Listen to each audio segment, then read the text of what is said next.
Bismillah. Assalamualaikum warahmatullahi wabarakatuh. Alhamdulillah. Nahmaduhu wa nasta'inuhu wa nastaghfiruh. Wa na'udzu billahi min syururi anfusina wa min sayyiati a'malina. Wa man yahdihillahu fala mudilla lahu wa man yudlil fala hadiyalah. Asyhadu an la ilaha illallah wahdahu la syarikalah. Wa asyhadu anna Muhammadan abduhu wa rasuluh.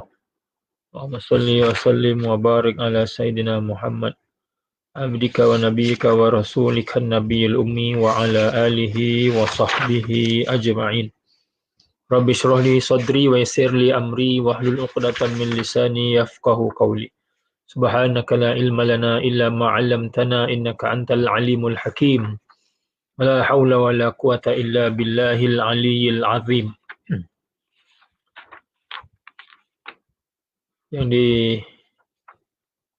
dimuliakan para pendengar, para hadirin muslimin, muslimat, tuan-tuan, puan-puan yang dirahmati Allah, insya-Allah pada petang yang berbahagia ini kita akan sambung.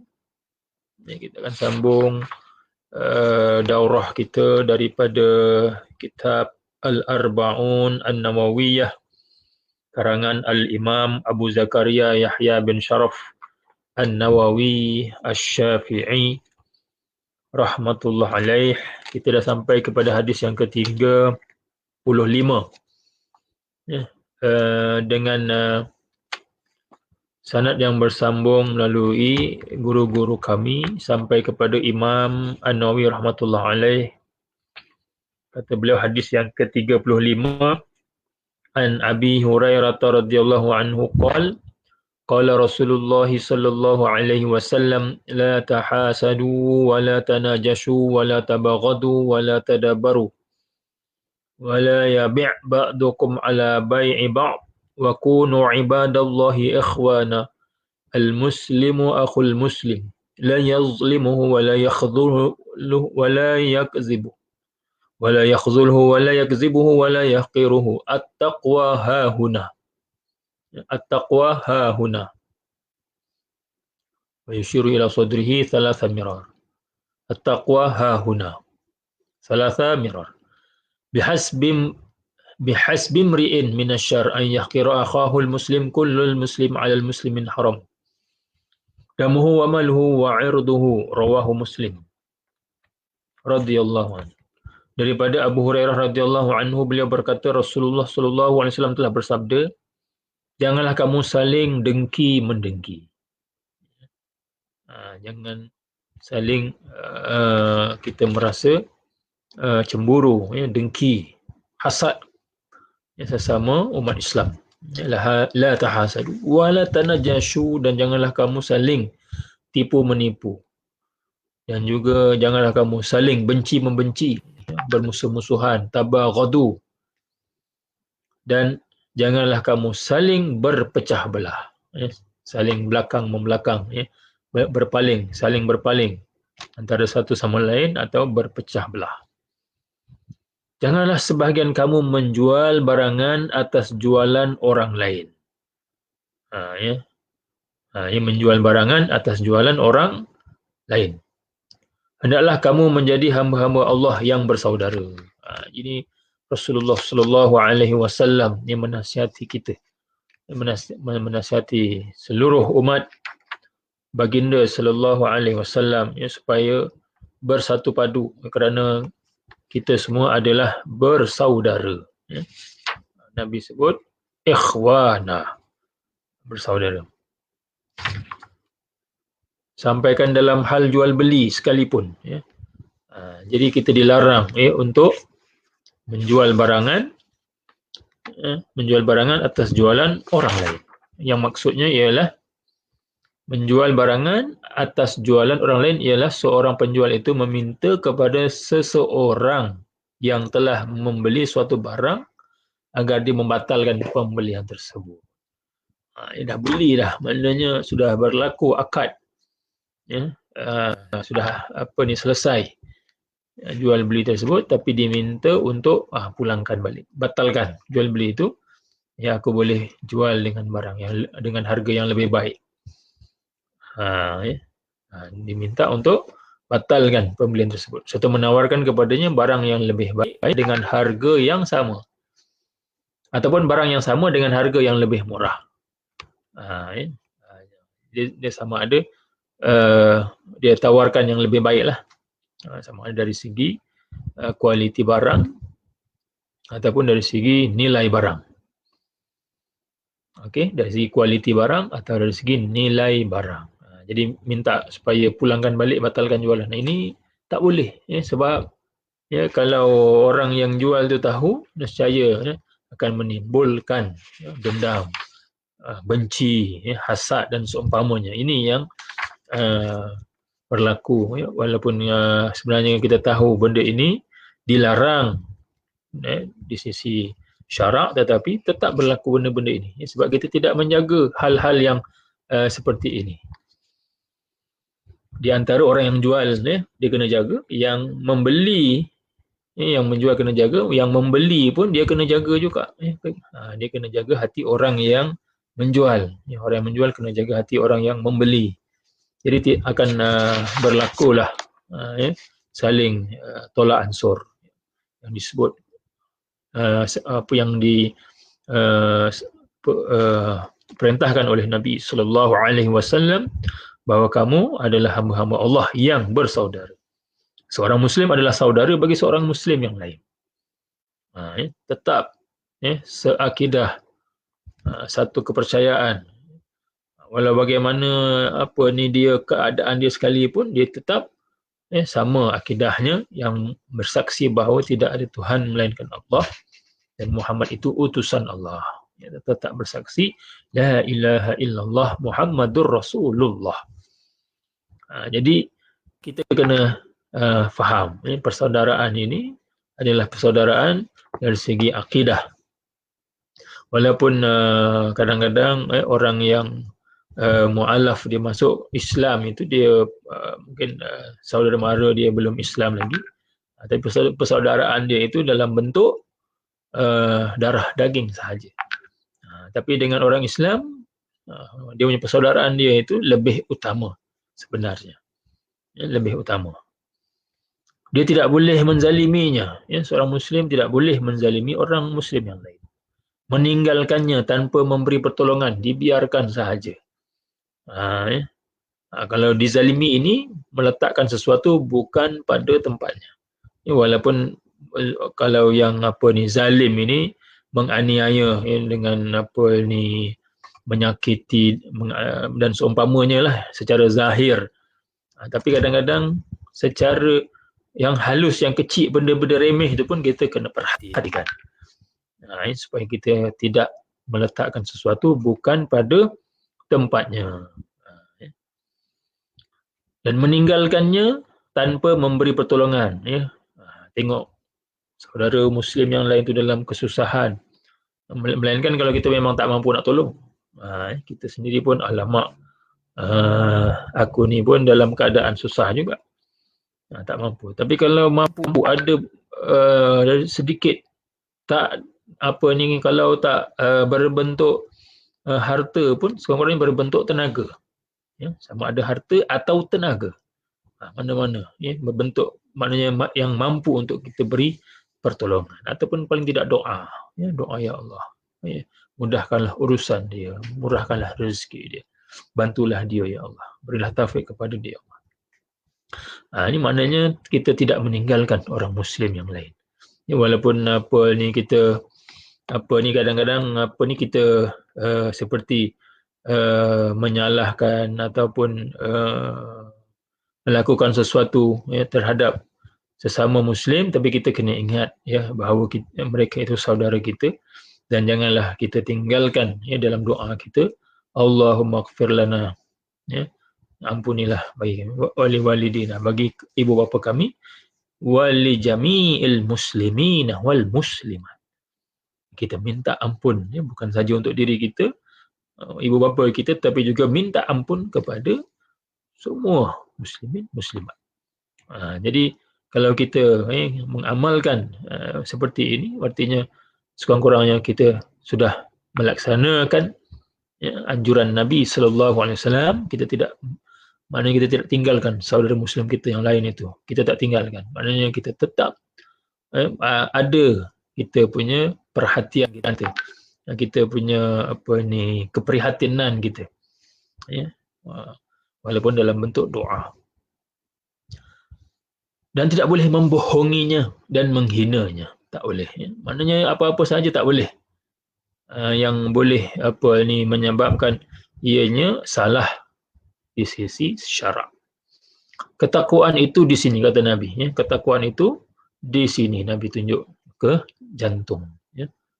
Ya. Sambil baginda menunjuk ke dadanya sebanyak 3 kali. Artinya Nabi sebut ketakwaan itu di sini, ketakwaan itu di sini, ketakwaan itu di sini 3 kali. Walaupun disebut menunjuk ke dada, tapi dalam riwayat lain menunjuk ke jantung. Ya, jantung, hati. Ya. Cukuplah seorang itu mendapat sikap buruk. Maknanya orang ni memang buruklah perangai dia. Apabila dia menghina saudaranya yang Muslim. Yang menghina saudaranya yang Muslim, memaki, mencaci maki. Dia melabel dengan label yang tak betul. Tapi kalau label yang betul, maknanya kena juga ada dia punya garis panduan dia. Dalam ilmu hadis ada namanya ilmu al-jarh wa ta'dil, ilmu tentang cara untuk mengkritik dan kritikan dan pujian. Sama ada dia berbentuk kritikan ataupun pujian terhadap perawi-perawi hadis. Ya. Al-jarh maknanya kita mengkritik perawi itu. At-ta'dil maknanya kita memuji, ya, menilai dia sebagai adil, seorang yang adil. Jadi bila kita kritik, kita kata lemah, perawi ini lemah, dhaif. Jadi itu adalah untuk menunjukkan dia punya kedudukan riwayat dia sahaja. Ya, kedudukan riwayat dia sahaja. Bukannya dhaif itu serba-serbi dalam kehidupan dia itu semua berkait dia sebagai seorang yang dhaif, lemah. Bukan begitu. Ini hanya dalam periwayatan saja. Sebab itu kita tak boleh sesuka hati, ya, untuk melabel, dan melabel itu pun ada batasnya. Seperti mana dalam ilmu al-jarh wa ta'dil, ya, ada batasnya. Sebab apa? Sebab dia berkait dengan hadis, dan hadis ini berkait dengan agama, ajaran yang dibawa oleh Rasulullah sallallahu alaihi wasallam. Jadi sudah tentulah ianya merupakan agama. Sebab itu disebut al-isnadu minad-din. Ya, isnad itu adalah sebahagian daripada agama. Laulal isnad laqala man sya' ma sya'. Ya, kalaulah tak ada sanad, nescaya sesiapa sahaja yang nak berkata-kata, dia akan berkata-kata apa sahaja yang dia kehendaki. Jadi sebab itu perlu kepada label, ya, melabel perawi ini bagaimana, ya, kedudukan dia dalam periwayatan. Jadi secara umum tidak boleh menghina, tak boleh menghina saudara Muslim yang lain. Setiap orang Muslim kata Muslim itu haram. Maknanya tak boleh kita usik, ya, tak boleh aniaya, zalimi, tak boleh, haram. Dari segi darahnya, hartanya dan maruah dirinya. Darahnya itu maknanya tak bolehlah sesuka hati dicederakan, dibunuh, tak boleh. Hartanya tak boleh dirampas, diambil, ya, dirompak, dicuri, ya, tak boleh. Dan maruah dirinya juga kena jaga juga, artinya tak boleh kita sesuka hati mengaibkan dia, merendahkan kedudukan dia. Ini tak boleh. Ya. Sebut keaiban dia kepada orang lain, tak boleh. Ya. Sebabnya kalau kita menyebut keaiban dia di hadapan orang lain, kita telah mengumbatnya. Ya, kita menyebut, ya, kelemahan keaiban dia di khalayak ramai ataupun kepada orang lain, kita telah mengumpat dia. Dan sekiranya benda itu tak betul pula, kita telah memfitnah dia. Lagi besar lagi, kita telah memfitnah. Benda itu tak betul, lagilah besar, ya, iaitu fitnah. Hadis ini diriwayatkan oleh Imam Muslim. Satu hadis yang sangat penting yang mencakupi berbagai aspek dalam perhubungan sesama Muslim. Seterusnya hadis yang ke-36 an Abi Hurairah radhiyallahu anhu anin Nabi sallallahu alaihi wasallam qala man nafasa an mu'minin kurbatan min kurabid dunya nafasallahu anhu kurbatan min kurabi yaumil qiyamah wa man yassara ala mu'sirin yassarallahu alaihi fid dunya wal akhirah wa man sattara musliman sattarahu Allah fid dunya wal akhirah wallahu fi auni al-'abdi ma kana al-'abdu fi auni akhihi wa man salaka tariqan yaltamisu fihi 'ilma sahalallahu lahu bihi tariqal jannah majtama'a qaumun fi baitin min buyutillah yatluna kitaballah wa yatadarasunahu fima bainahum illa nazalat 'alaihimus sakinah wa ghasyiyatuhumur rahmah wa zakarahumullahu fiman indah wa man abta'a bihi 'amaluhu lam yusri' bihi nasabuhu rawahu Muslim bihadza al-lafz. Daripada Abu Hurairah radhiyallahu anhu daripada Nabi sallallahu alaihi wasallam baginda bersabda barang siapa yang melepaskan seorang muslim daripada satu kesusahan kita bantu orang lain yang susah itu kita meringankan lepaskan dia daripada kesusahan dan kepayahan itu maka daripada kesusahan dunia nescaya Allah akan melepaskannya daripada satu kesusahan daripada kesusahan akhirat hari kiamat kesusahan hari kiamat. Jadi maknanya kalau kita nak kita ni lepas bebasnya daripada kesusahan pada hari kiamat, kena banyak bantu orang.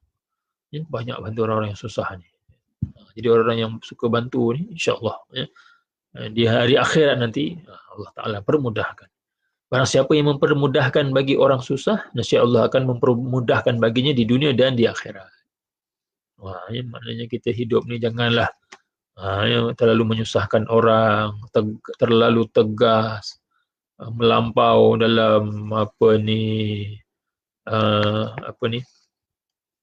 yang kita kata hak kita, menjaga hak kita kita tak peduli hak orang lain maknanya kita ni keras agak kasar bila kita nak berinteraksi dengan orang lain. Ini semua ni akan menyusahkan kita nanti di hari akhirat kelak. Jadi kalau kita jenis orang yang mudah, simple, orang yang simple, orang yang mudah betul ansur, mudah dalam melakukan sesuatu muamalah, interaksi, itu kita mudahkan. Jadi Allah akan mempermudahkan bagi kita di dunia dan di akhirat. Barang siapa yang menutup keaiban seorang muslim, nescaya Allah akan menutup keaibannya di dunia dan akhirat. Kalau kita nak banyak Allah Ta'ala tutup keaiban kita, nanti di akhirat kita kena banyak menutup keaiban orang muslim. Jadi bila kita tutup keaiban ni memang tak ada ni lah gosip, tak ada umpat, mengumpat tak ada, semua tak ada, mengata tak ada. Jadilah seorang muslim yang mana orang Islam yang lain merasa selamat, bebas daripada kejahatan lidah dan tangannya. Allah sentiasa bersedia menolong hamba-Nya selagi mana dia memberi pertolongan kepada saudaranya. Maknanya kalau kita sentiasa menolong orang, pasti Allah Ta'ala akan menolong kita.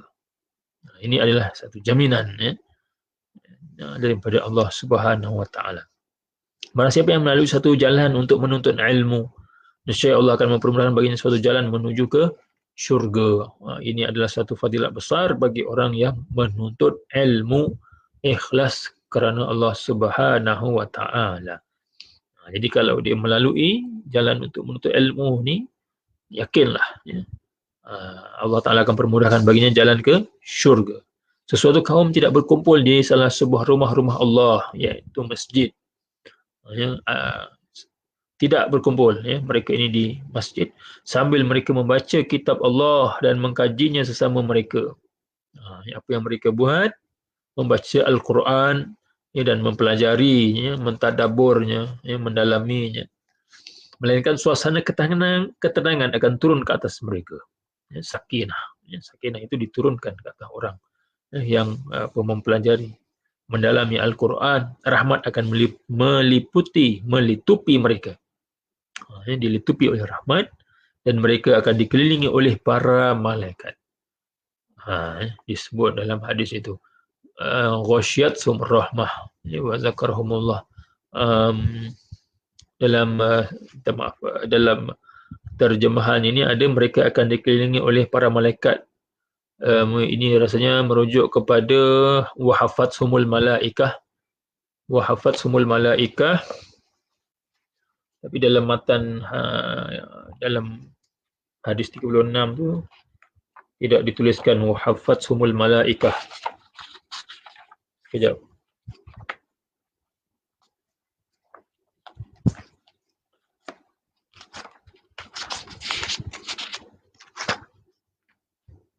Tinggal ya. Wahafathumul malaikah wa ghasyyathumur rahmah wa hafathumul malaikah. Jadi malaikat-malaikat itu akan mengelilingi mereka. Kita tak nampak lah. Sebab malaikat ni makhluk ghaib. Ya. Kalau kita nampak, Masya Allah. Ya. Melainkan kalau orang yang kasyaf boleh melihat. Ya. Orang yang kasyaf ni, mereka kasyaf ini melalui ijtihad, usaha. Ya. Dalam beribadah, bertaqarrub, mendekatkan diri kepada Allah Subhanahu Wa Taala. Jadi bila mereka melihat perkara-perkara seperti ini, menaikkan lagi iman mereka. Kalau kita tengok ni, akan menaikkan lagi kita punya keyakinan dan ketakwaan kita. Sebab itu mereka yang sampai ke tahap itu, mereka ini adalah wali-wali Allah Subhanahu Wa Taala. Dan kita kena tahu kedudukan mereka itu, supaya kita tidak menyakiti mereka, menyakiti wali-wali Allah Subhanahu Wa Taala. Sebab sudah tentu mereka ini bila melihat perkara-perkara yang orang lain tak lihat, berbeza dari segi kedudukan iman. Kedudukan iman kita. Kalau kita biasa ni banyak buat salah, dosa, iman kita ni menurun. Kejap naik, kejap turun. Tapi kalau yang orang yang dia melihat kebesaran Allah Subhanahu Wa Taala, Allah Taala bukakan hijab, dia melihat kebesaran Allah Subhanahu Wa Taala, bertambah lagi iman dia. Dibukakan lagi, naik lagi iman dia, naik lagi. Dia akan bertambah. Cuma kita bukan seperti Nabi dan Rasul. Nabi dan Rasul imannya sentiasa bertambah. Iman Nabi dan Rasul sentiasa bertambah. Tapi kita manusia biasa, mungkin bertambah. Tapi boleh jadi kemungkinan boleh turun. Sekiranya tidak istiqamah. Jadi kalau orang-orang muda ni kadang rajin, boleh melakukan berbagai-bagai ibadah. Tapi kadang-kadang sampai satu tahap itu nak istiqamah tu satu perkara yang sukar. Jadi akan turun balik lah, iman tu akan turun balik. Iman akan naik dan turun, yazid wa yanqus. Jadi akan dikelilingi oleh para malaikat, dan Allah akan menyebut perihal mereka kepada sesiapa yang berada di sisinya. Allah Ta'ala menyebut kepada, maknanya nama-nama orang ini disebut oleh Allah Subhanahu Wa Taala kepada makhluk yang ingin Allah Ta'ala beritahu, maklumkan kepada mereka, inilah hamba-hambaku yang taat kepadaku. Barang siapa yang terlambat amalannya, malas nak beramal lah, nescaya nasab keturunannya tidak mampu mempercepatkannya. Kalau nasab dia yang mulia, ini untuk orang yang mempunyai nasab yang mulia, tak memada untuk dia berbangga-bangga je. Tapi dari segi amalan tak ada apa-apa. Jadi mesti dia amalan juga, mesti daripada diri orang tersebut, walaupun dia keturunan yang mulia, keturunan yang orang kata mempunyai keturunan yang baik, yang hebat dan seumpamanya, tapi kalau dia tidak beramal, nescaya nasab keturunannya itu tidak akan mampu untuk membantu memanfaatkannya, ya. Tidak mampu mempercepatkannya, ya, untuk mendapatkan ganjaran pahala di sisi Allah Subhanahu wa taala. Hadis ini riwayat Imam Muslim dengan lafaz ini. Kemudian seterusnya hadis yang ke-37, hadis 37, an Ibni Abbas radhiyallahu anhuma anna Rasulullah sallallahu alaihi wasallam fi ma yarwihi an rabbih tabaraka wa ta'ala qala innallaha katabal hasanati wa sayyiat thumma bayyana dhalik faman hamma bi hasanatin falam ya'malha katabaha Allahu indahu hasanatan kamilah wa in hamma biha fa'amilaha katabaha Allahu indahu 'asharu hasanatin ila 700 dha'fin ila dha'afin katsirah wa in hamma bi sayyi'atin falam ya'malha katabaha Allahu indahu hasanatan kamilah wa in hamma biha fa'amilaha katabaha Allahu sayyi'atan wahidah. Rawahul Bukhari wa Muslim fi sahihihima bi hadhil huruf. Daripada Ibnu Abbas radhiyallahu anhuma, daripada Rasulullah sallallahu alaihi wasallam, daripada apa yang baginda riwayatkan daripada Tuhannya, ini juga merupakan hadis qudsi, ya, Nabi riwayatkan daripada Allah tabaraka wa taala, dan baginda bersabda, ya, sesungguhnya Allah telah menetapkan kebaikan dan keburukan. Ya, Allah Taala ciptakan benda yang baik, benda yang buruk, ya. Kemudian dia menerangkan perkara tersebut, ya, sesiapa yang ingin melakukan kebaikan dan dia tidak melakukannya, maka Allah menuliskan baginya satu kebaikan yang sempurna. Ini adalah rahmat, kasih sayang Allah Subhanahu wa taala, ya. Dia ingin, belum lagi buat, ya, baru nak melakukan kebaikan dan belum lagi buat, ya. Maka Allah dah tuliskan baginya satu kebaikan yang sempurna, ya, hasanah kamilah.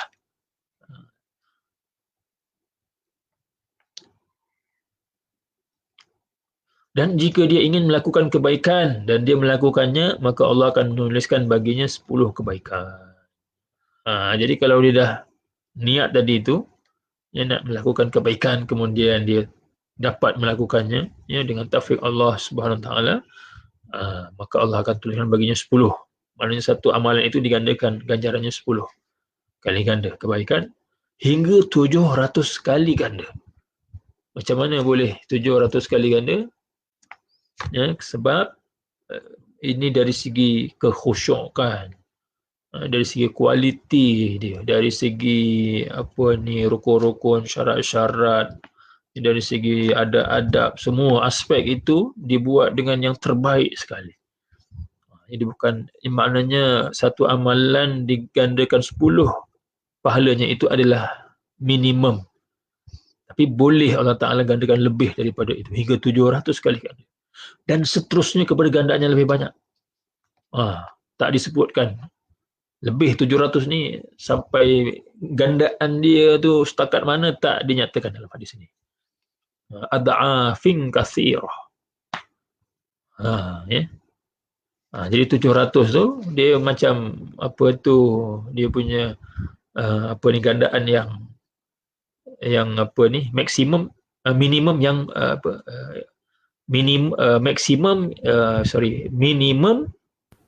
minimum yang paling tinggi. Macam mana tu? Maknanya nilai tinggi yang minimum. Nilai tinggi yang minimum 700. Yang tadi itu yang memang dah siap-siap bagi, confirm dapat 10. Confirm dapat minimum 10. Tapi ada nilai tinggi yang minimum dia 700. Dan lebih tinggi lagi ad'afin katsirah. Ya. Satu amalan saja, satu amalan. Ya, ini yang sedang dibincangkan ini ialah hasanah wahidah, ya. Hasanah wahidah. Jadi boleh digandakan sehingga 700 kali ganda dan seterusnya kepada gandaan yang lebih banyak. Dan jika sekiranya dia ingin melakukan kejahatan dan tidak melakukannya, maka Allah akan menuliskan baginya satu kebaikan yang sempurna. Ini bukannya tak tulis apa-apa. Dia niat untuk buat jahat dan dia tak jadi, ya, terhalang untuk buat jahat itu, bukannya tak dituliskan apa-apa, tapi dibagi lagi satu pahala kebaikan, ya, sebab dia tidak melakukannya. Ya, maka Allah tuliskan baginya satu kebaikan yang sempurna, dan jika dia ingin melakukannya dan dia benar-benar melakukan kejahatan itu, waliyadzubillah, Allah akan nulis baginya satu kejahatan saja, satu saja, tidak digandakan. Ini adalah kasih sayang, kemurahan Allah Subhanahu wa taala, dan ini merupakan satu kaedah yang sangat penting dalam kita bertakarub menegakkan diri kepada Allah Subhanahu wa taala, sebab kita ini manusia, ada kelemahan, tidak sunyi daripada melakukan salah silap. Jadi kita kena tahu macam mana kita nak mendapatkan kebaikan-kebaikan yang banyak di sisi Allah Subhanahu wa taala. Innal hasanati yudhhibnas sayyi'at. Sungguhnya kebaikan itu dia dapat menghilangkan perbuatan-perbuatan yang buruk, menghapuskan amal-amalan yang buruk. Diriwayatkan oleh Imam Al-Bukhari dan Imam Muslim di dalam sahih mereka dengan lafaz ini. Ini adalah sifir, sifir yang perlu kita ingat. Murahnya dan rahmatnya, sifat Allah Subhanahu wa taala. Seterusnya hadis 38, an Abi Hurairah radhiyallahu anhu qala qala Rasulullah sallallahu alaihi wasallam, inna Allah ta'ala qala man adali waliyan faqad azantuhu bil harb wa ma taqarraba ilayya 'abdi bi syai'in ahabba ilayya mimma aftaradtuhu alaihi wa la yazalu 'abdi yataqarrabu ilayya bin nawafil hatta uhibbah fa idza ahbabtuhu kuntu sam'ahu allazi yasma'u bih wa basarahu allazi yubsiru bih wa yaduhu allati yabtishu biha wa rijluhu allati yamshi biha wa la in sa'alani la'utiyannah wa la in ista'adzani la'u'idhannah. Rawahul Bukhari radhiyallahu anhu. Daripada Abu Hurairah radhiyallahu anhu, beliau berkata Rasulullah sallallahu alaihi wasallam telah bersabda, sesungguhnya Allah telah berfirman. Ini juga hadis qudsi yang disandarkan kepada Allah Subhanahu wa taala,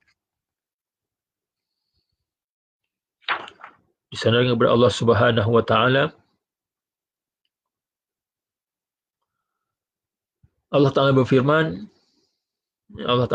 barang siapa yang memusuhi seorang waliku, wali Allah, memusuhi seorang waliku, maka aku akan isytiharkan perang terhadapnya. Allah Ta'ala akan isytihar perang. Kalau Allah Ta'ala isytihar perang kepada orang yang kita lah, kalau kita memusuhi wali Allah ni, yang minta dijauhkan, nescaya kita tidak akan mampu untuk berperang dengan Allah. Habis kita. Jadi kena hati-hati daripada memusuhi wali Allah. Jadi wali Allah SWT ini ialah orang yang kenal Allah, mendekatkan diri kepada Allah, amal ibadahnya, ikhlasnya. Yang mana kalau dalam ilmu tasawuf, bila disebut wali ini ialah satu golongan yang terpilih dari kalangan hamba-hambanya Allah. Mereka ini orang yang terpilih, yang benar-benar mengenal Allah dan mereka sentiasa taat melaksanakan amal ibadah kepadanya dengan penuh ikhlas, iman serta takwa. Jadi orang yang seperti ini yang merupakan wali-wali Allah. Dan wali-wali Allah ini dia ada di sepanjang zaman. Bukannya zaman dulu aja ada, sekarang ni dah tak ada, bukan begitu. Jadi mesti ada, cuma kita tahu tak tahu saja. Sama ada kita tahu siapa-siapa wali Allah Ta'ala ataupun kita tak tahu, itu urusan yang yang Allah Ta'ala rahsiakan, yang mungkin diberitahu kepada orang yang Allah Ta'ala nak beritahu ataupun dirahsiakan. Yang penting bukan dulu saja ada wali, sekarang ni tak ada, bukan. Mesti ada. Mesti ada. Mereka ini akan sentiasa ada, menegakkan kebenaran sehinggalah datangnya hari kiamat, sehinggalah hatta ya'ti amrullah la tazal ta'ifatun min ummati zahirina 'alal haqqi la yadurruhum man khalafahum hatta ya'ti amrullah. Sentiasa ada satu golongan daripada umatku yang berada di atas kebenaran, zahirin al-haq, ya, yang menzahirkan kebenaran dan tidak memudaratkan mereka, ya, orang ataupun golongan yang menentang mereka. Ya, tidak memudaratkan mereka sesiapa yang menentang mereka, yang melawan mereka, tak mudarat, ya, tidak memudaratkan mereka. Sehinggalah datang perintah Allah Subhanahu wa taala. Yang dimaksudkan perintah Allah itu ialah sehingga datangnya, ya, suatu angin yang mematikan setiap orang yang beriman di akhir zaman nanti. Mematikan setiap orang beriman di akhir zaman nanti. Jadi bila angin itu datang tu, selepas itu semua orang yang beriman akan mati dan tinggallah orang-orang yang kafir, ya, orang-orang yang ingkar kepada Allah Subhanahu wa taala. Jadi nak kata wali ni sentiasa ada di setiap zaman, ya. Hati-hatilah, dan tidaklah seorang hamba menghampirkan dirinya kepadaku, ya, dengan suatu amalan lebih aku sukai daripada amalan yang aku fardukan ke atasnya.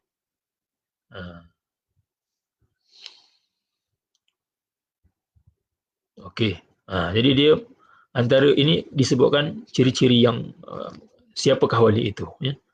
Tadi mula-mula Nabi sebut seorang wali, kemudian disebutkan ciri-cirinya. Ciri-cirinya ialah, ya, dia melakukan amalan-amalan yang difardukan oleh Allah Subhanahu wa taala. Seseorang hamba sentiasa menegakkan dirinya kepadaku dengan amalan-amalan sunat sehingga aku mencintainya. Maknanya ciri dia yang seterusnya ialah dia banyak melakukan amalan-amalan sunat. Ya, puasanya, solatnya, ya, yang doa, zikirnya, selawatnya, ya, semua ibadah, ya, bacaan Quran dan sebagainya ini luar biasa. Ya, orang-orang yang kadang-kadang kita tengok pun kita kadang tak mampu nak buat.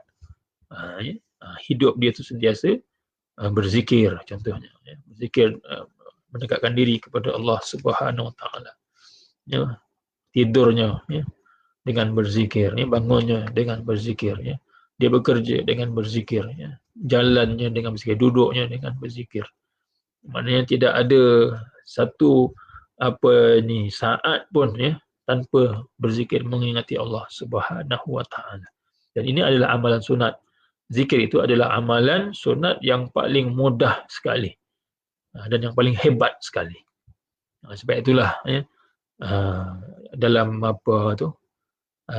amalan ahli-ahli sufi ini, ya, zikir itu di antara yang penting, ya, selain daripada solat sunatnya, ya, bacaan Al-Quran, puasa dan sebagainya. Jadi ini ciri yang kedua. Nak tahu ciri yang kedua, wali Allah tu macam mana? Amalan sunat dia luar biasa. Ya. Apabila aku sudah mencintainya, maka aku adalah pendengarannya dan yang dia mendengar dengannya, dan penglihatannya yang dia melihat sesuatu dengannya, dan tangannya yang dengannya dia melakukan kerja dengannya, serta kakinya yang dengannya dia berjalan. Ini adalah menunjukkan majaz, ya. Bukannya Allah Ta'ala masuk dalam diri manusia, bukan. Itu namanya khulul, ya. Itu ajaran sesat tu, ya. Tapi yang ini maksudnya ialah majaz, ya. Bahawa Allah Ta'ala akan sentiasa bersamanya dan akan memakbulkan, ya, segala permintaannya, hajatnya, ya. Cepat apabila dia berdoa, cepat Allah Ta'ala akan kabulkan, ya, mustajab doanya. Ini menunjukkan ciri yang seterusnya lah, ya, ciri-ciri wali Allah SWT. Jadi kena hati-hati, ya, bila kita tengok orang yang amalannya luar biasa, ya, amalannya luar biasa, ya, sentiasa dekat dengan Allah, mulutnya tidak kering daripada membaca Al-Quran, berzikir kepada Allah, berselawat ke atas Nabi sallallahu alaihi wasallam. Tiba-tiba kita kata ahli penyembah kubur. Sedap-sedap aja kita label penyembah kubur. Nampak dia ziarah kubur, kita kata dia penyembah kubur. Ini tak betul. Sangat-sangat menghukum tanpa dia menghakimi dengan seadil-adilnya. Waliyazubillah, untuk kita berperangai seperti perangai itu. Menghukum ikut suka-suka hati sahaja, tanpa kita mengetahui apa sebenarnya. Kita tabayun, tanpa tabayun apakah sebenarnya. Wal-iyazubillah, untuk kita menjadi orang-orang yang seperti itu. Ini wali Allah Ta'ala ni. Kalau kita memusuhi orang-orang seperti ini, ya, tunggulah. Allah Ta'ala akan isytiharkan perang kepada kita. Wal-iyazubillah. Serta kakinya yang dengannya dia berjalan. Sekiranya dia meminta daripadaku, aku akan kurniakannya. Inilah ciri dia. Siapa wali yang bila kata siapa wali, inilah dalam hadis ini lengkap dah. Lengkap. Sekiranya dia meminta kepadaku, aku akan kurniakannya. Mustajab doanya. Cuma wali ni, bila orang sakiti dia tak akan minta kepada Allah Ta'ala, ya Allah balaslah dia. Tak ada. Bukan sikap wali seperti itu. Ya, sikap wali, ya Allah berilah hidayah kepada dia. Sebagaimana sifat Nabi SAW, apabila Nabi dibaling batu sampai berdarah, adakah Nabi, ya Allah turunkanlah bala bencana kepada orang yang degil ni, hanya orang yang degil ni tak mau masuk Islam ni degil. Bahkan pernah malaikat datang menawarkan dirinya kepada Nabi untuk membinasakan penduduk Taif kerana mereka ini engkar untuk menerima dakwah Nabi. Nabi kata tak. Nabi kata jangan. Bahkan Nabi kata Allahumma ghfir liqaumi fa innahum la ya'lamun. Ya Allah, ampunilah kaumku, sesungguhnya mereka itu tidak tahu. Ini sifat Nabi, dan itulah sifat wali Allah Subhanahu wa Ta'ala. Sedangkan kalau dia minta, pasti Allah Ta'ala akan kurniakan. Dan sekiranya dia meminta perlindungan daripadaku, nescaya aku akan melindunginya. Hadis diriwayatkan oleh Imam Al-Bukhari radhiyallahu anhu dalam kitab sahihnya. Saya ingat saya akan habiskan sampai hujungnya. Hadis ke-39. Hadis ke-39. An Ibni Abbas radhiyallahu anhuma anna Rasulullah sallallahu alaihi wasallam qala inna Allah tajawaza li an ummati al-khata'a wa nisyana wa mastukrihu alaih. Hadisun hasan rawahu Ibnu Majah wal Baihaqi. Daripada Ibnu Abbas radhiyallahu anhu bahawa Rasulullah sallallahu alaihi wasallam telah bersabda, sesungguhnya Allah Taala telah mengampunkan daripada umatku perbuatan yang dilakukan secara tersilap, terlupa dan secara paksaan. Ada 3 perkara yang Allah Taala akan ampunkan hamba-Nya. Allah Taala akan ampun hamba, iaitu sekiranya dia tersilap. Maknanya tak sengaja. Bukannya sengaja. Kalau sengaja itu dah lain. Tersilap ini tidak sengaja. Kemudian terlupa. Maknanya dia memang lupa sungguh lupa. Ataupun lupa ni termasuk jugalah tertidur. Tertidur, tak sempat nak solat itu, terpaksa qada. Terlupa, ini dimaafkan. Dan secara paksaan, benda yang dipaksa tanpa rela hati dia, maknanya dia memang hati dia tu tak mau, tapi sebab dipaksa, jika tidak akan dibunuh dan sebagainya. Jadi tak berdosa. 3 perkara. Ini hadis hasan yang diriwayatkan oleh Ibnu Majah dan Baihaqi dan lain-lain. Dan ini juga satu hadis yang merupakan kaedah yang penting dalam hukum-hukum fiqh. Ini yang berkait dengan tersilap, lupa dan juga paksaan. Seterusnya hadis yang ke-40, an Ibni Umar radhiyallahu anhu maqal akhadha Rasulullah sallallahu alaihi wasallam bimankibi wa qala kun fid dunya ka'annaka gharib aw 'abiru sabil. Pendek saja hadisnya. Wa kana Ibnu Umar radhiyallahu anhuma yaqul idza amsayta fala tantaziri as-sabah wa idza asbahta fala tantaziri al-masa wa khudh min sihhatika limaradika wa min hayatika limautik, rawahul Bukhari. Daripada Ibnu Umar radhiyallahu anhuma, beliau berkata, ya Rasulullah sallallahu alaihi wasallam telah memegang bahuku seraya bersabda, hiduplah engkau di dunia seolah-olah engkau seorang perantau. Gharib. Seorang perantau. Gharib ni maknanya orang yang asing, duduk dekat negara orang, ataupun di tempat yang memang asing bagi dia, bukan kampung halaman dia, disebut gharib, orang yang berada di tempat orang lain, itu gharib. Jadi bila dalam keadaan gharib ini atau musafir lalu, seorang yang bermusafir, mengembara. Jadi kalau orang yang keadaannya begini sudah tentulah dia tidak ada sanak saudara yang boleh membantu dia, yang boleh diharapkan, dan dia mungkin tak boleh rasa senang, rasa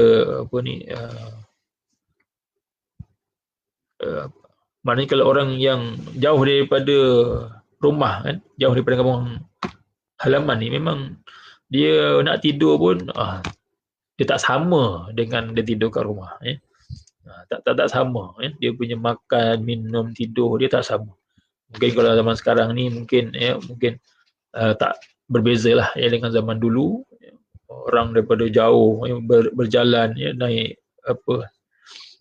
unta, kalau tak ada pun keldai, ataupun apa-apalah tunggangan yang digunakan. Kalau di Malaysia, di tanah Melayu ni, di Nusantara ni tak ada unta apa semua, tapi mungkin kereta lembu lah zaman dulu. Ada kereta lembu. Jadi jauh perjalanan, susah. Jadi macam itulah diibaratkan, kita hidup kat dunia ini, maknanya tak lama. Maknanya kita bila singgah dekat satu tempat itu takkan lama. Maknanya kita dah tahu dah, kita lepas ni akan bergerak dah, akan meneruskan perjalanan. Jadi macam itulah yang hendak digambarkan oleh Nabi sallallahu alaihi wasallam, bahawa kita dekat dunia ni sebenarnya hanya singgah sahaja, sebagai persinggahan saja. Maknanya lepas ni kita akan bergerak ke tempat lain. Sekejap saja, seperti mana pengembara tadi, dia tak lama, dia singgah, yang rehat itu tak lama, so dia akan bergerak selepas itu. Itu maksud dia.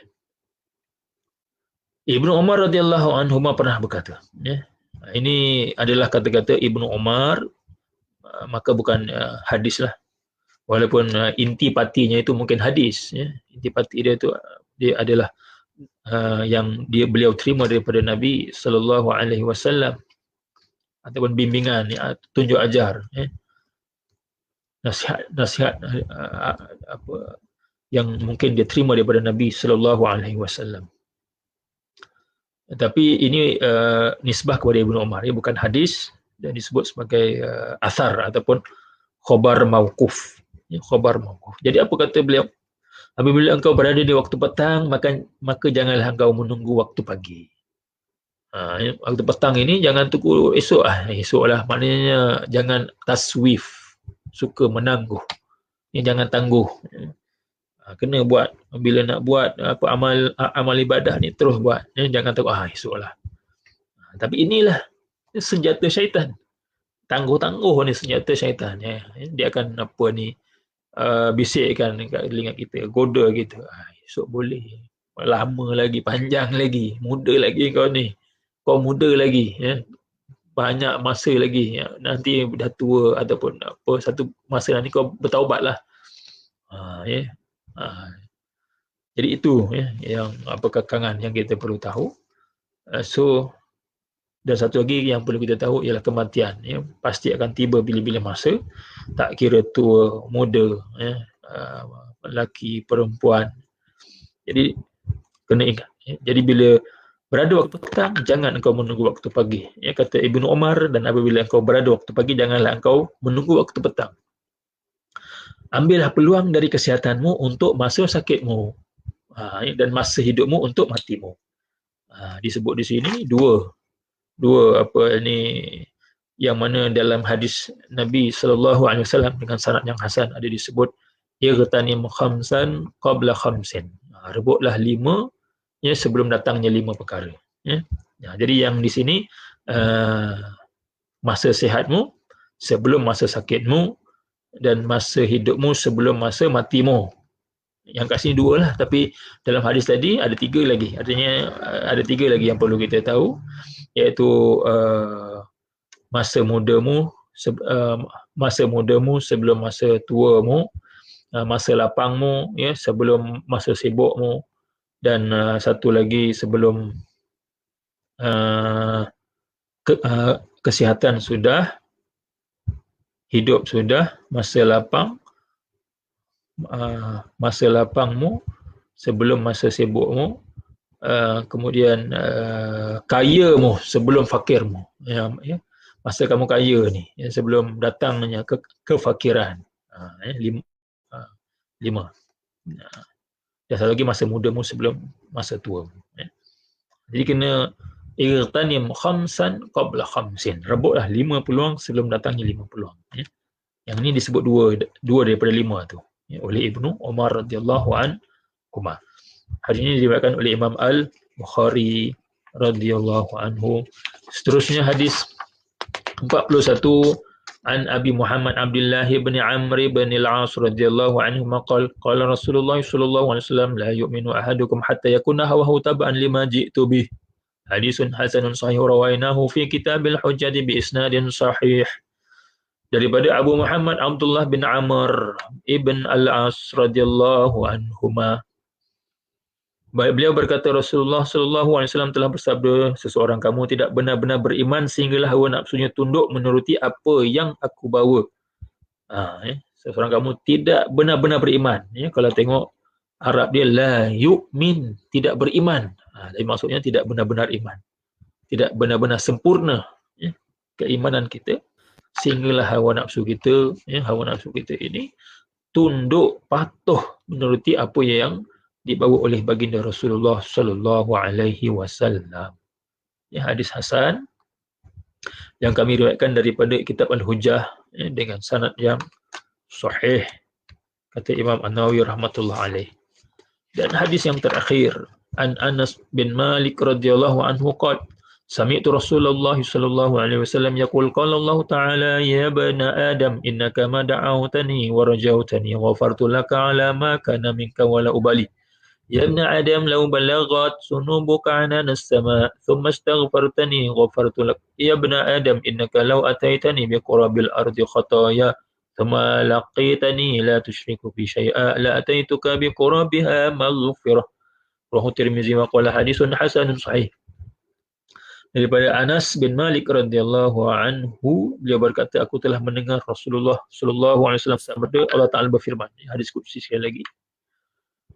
Apa firman Allah? Wahai anak Adam, wahai anak Adam, selagi mana engkau meminta, berdoa dan mengharapkan aku akan ampunkan apa-apa dosa yang ada pada dirimu dan aku tidak kisah. Jadi Imam An-Nawawi rahmatullah alaih mengakhiri hadis, ya, kitab Arba'un Nawawiyah beliau ini dengan hadis yang supaya kita ada roja, pengharapan, mengharap, kepada Allah Subhanahu wa taala, iaitu, tetapi dengan syaratnya, ialah kita sentiasa kembali kepadanya, kembali bertaubat, meminta ampun, istighfar kepada Allah Subhanahu wa taala. Jadi kena sentiasa, kita ini ingat Allah. Jadi bila kita ingat Allah, kita akan berdoa kepadanya, meminta dan mengharap kepadanya. Wahai anak Adam, andainya dosa-dosamu banyak sampai mencecah awan langit, kemudian engkau memohon ampun kepadaku, nescaya aku akan ampunkan bagimu. Ini murahnya Allah Subhanahu wa taala. Yang banyak dosa bagaimanapun, tapi yang diambil kira ialah khatimah, kesudahan akhir kehidupan kita itu bagaimana. Ya, kalau kesudahan kita itu baik, alhamdulillah, ya, husnul khatimah. Ya, husnul khatimah, walaupun sebelumnya itu banyak dosanya, mencecah awan langit. Tapi bila dia husnul khatimah, matinya itu dengan mati yang baik, dia bertaubat kembali kepada Allah Subhanahu wa taala. Kadang-kadang kita tengok, ya, orang-orang yang seperti ini, Allah, dulu dia ni macam ni, tapi di akhir usianya itu Allah, ya, sentiasa berada dalam masjid, dalam surau, ya, sentiasa beribadah, lalu mati. Kita nampak orang-orang yang macam ini, seperti ini, ya, itu adalah rezeki bagi dia. yang Allah anugerahkan. Maknanya sempat bertaubat. Walaupun kita tengok yang lain itu, kita tengok, tak sempat nak bertaubat ni, tak sempat. Jadi kita serahkan urusan ini kepada Allah Subhanahu wa taala.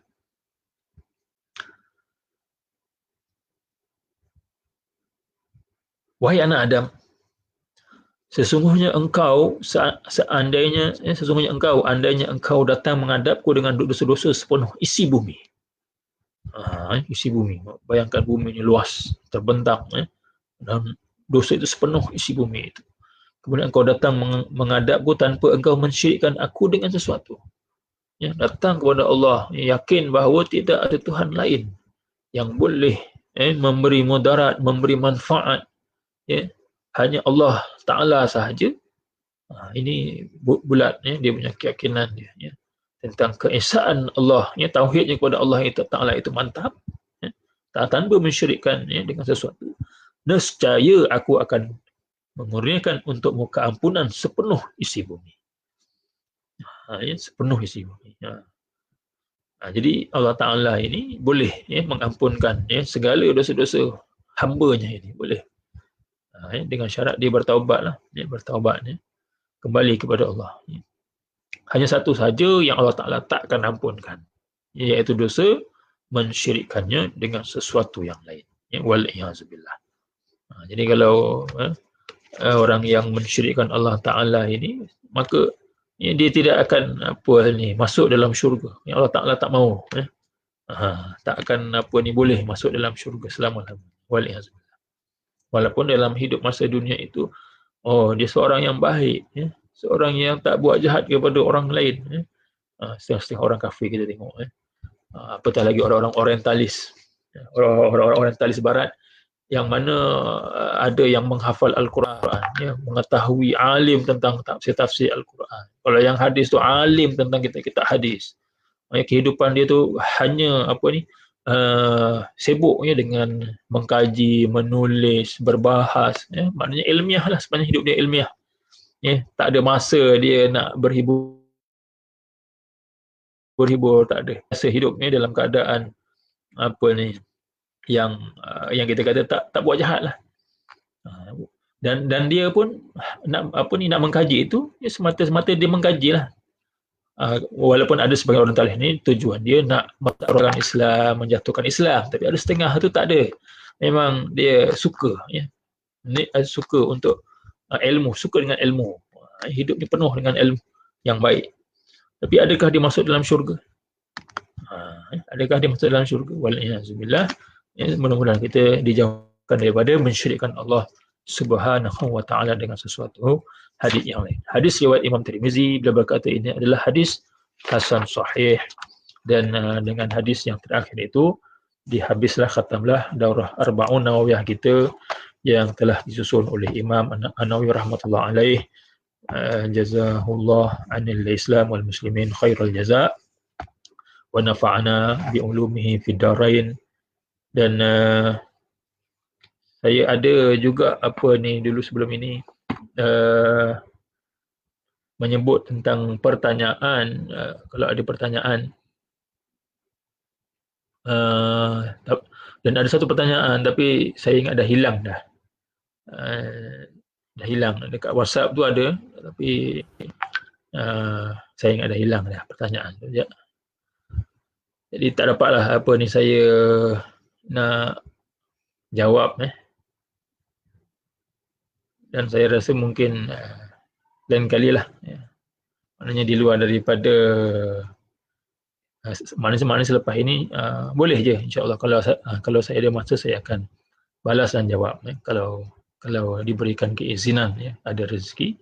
Tapi kadang-kadang tak sempat juga, sebabnya yang masuk dalam WhatsApp ni banyak, setiap hari tu macam-macam. Jadi kadang-kadang tak sempat. Jadi saya minta maaf lebih dulu lah. Jadi sebelum saya tutup ini, saya sudahi dengan memohon kepada Allah Subhanahu Wa Taala. Bismillahil Fatihah. A'udzu billahi minasyaitonir rajim. Bismillahirrahmanirrahim. Alhamdulillahirabbil alamin, arrahmanirrahim, maliki yaumiddin. إياك نعبد وإياك نستعين اهدنا الصراط المستقيم صراط الذين أنعمت عليهم غير المغضوب عليهم ولا الضالين آمين. بسم الله الرحمن الرحيم الحمد لله رب العالمين حمدا يوافي نعمه ويكافئ مزيده يا ربنا لك الحمد كما ينبغي لجلال وجهك العظيم لجلالك وعظيم سلطانك اللهم صل وسلم وبارك على سيدنا محمد عبدك ونبيك ورسولك النبي الأمي وعلى آله وصحبه أجمعين اللهم اغفر لنا ذنوبنا ولوالدينا وارحمهم كما ربونا صغارا اللهم اغفر لجميع المسلمين والمسلمات والمؤمنين والمؤمنات الأحياء منهم والأموات اللهم اغفر لنا وارحمنا واهدنا وعافنا وارزقنا اللهم إنا نسألك علما نافعا وقلبا خاشعا وأعمالا متقبلا ورزقا طيبا حلالا واسعا اللهم إنا نعوذ بك من علم لا ينفع ومن قلب لا يخشع ومن دعاء لا يسمع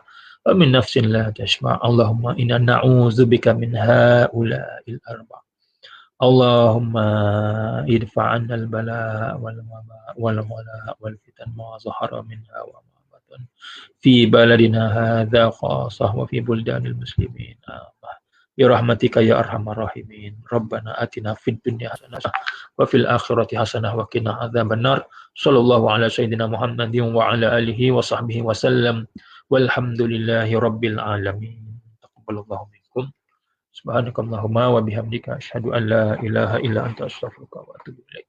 Assalamualaikum warahmatullahi wabarakatuh.